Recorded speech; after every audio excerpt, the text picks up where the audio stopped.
पूरक कोणों का, क्या बाबू, पूरक त्रिकोणमितीय अनुपात के जो पूरक कोण है, यानी पूरक कोण के बारे में, पूरक कोण के बारे में, यानी कि इसको कॉम्प्लीमेंट्री एंगल के बारे में हम लोगों को जानकारी लेना है, पूरक कोण के मान के बारे में पढ़ना है। तो वैसे दो कोण, क्या बाबू, वैसे दो कोण, वैसे दो कोण जिनका योगफल यानी कि जोड़, योगफल 90 डिग्री के बराबर हो, 90 डिग्री के बराबर हो, उन्हें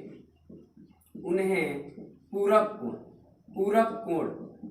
कोण या पूरक कोण को ही कहते हैं कोटि पूरक। क्या कहते हैं, कोटि पूरक, या इसी को कहते हैं लंब पूरक। क्या बाबू, लंब पूरक कहते हैं इसी को, कोटि पूरक, लंब पूरक और सिंपल पूरक कोण कहा जाता है। यानी कि उन्हें पूरक कोण, कोटि पूरक कोण या लंब पूरक कोण कहा जाता है। दैट मीन्स अगर एग्जाम्पल का बात करा जाए इसमें, तो अगर हम लोग ले लेते हैं कि दो कोण है ए और बी, अगर हमारे पास दो कोण है ए और बी, मान लीजिए ए है और बी है, अगर दोनों को जोड़ दिए, आइए अगर 90 डिग्री आ गया, दोनों को जोड़ने के बाद अगर 90 डिग्री आ गया तो दोनों कोण का होते हैं, पूरक कोण होते हैं। दैट मीन्स अगर बात करा जाए ए का पूरक कोण का होगा, ए का पूरक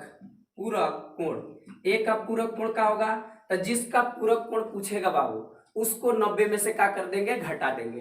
दैट मीन्स यहाँ पर ए का पूरक कोण का हो जाएगा, 90 में से ए घटाइएगा, दैट मीन्स बी के बराबर आ जाएगा। किसके बराबर आ जाएगा, बी के बराबर आ जाएगा।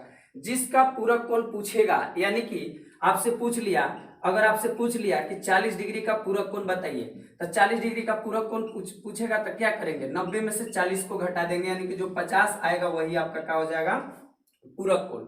यानी जब भी पूरक कोण बताना हो, जितना डिग्री का पूरक कोण बताना हो, अगर जिसका पूरक कोण पूछ रहा है 90 में से उसको घटा देंगे। क्यों, क्योंकि जो पूरक कोण आएगा और जिसका पूरक कोण पूछा जा रहा है, दोनों को जोड़ने के बाद आपका कितना आना चाहिए, आपका 90 डिग्री आना चाहिए, इसलिए हम लोग 90 डिग्री में से उसको घटाते हैं। ठीक है, तो आइए इतना जानने के बाद हम लोग देखते हैं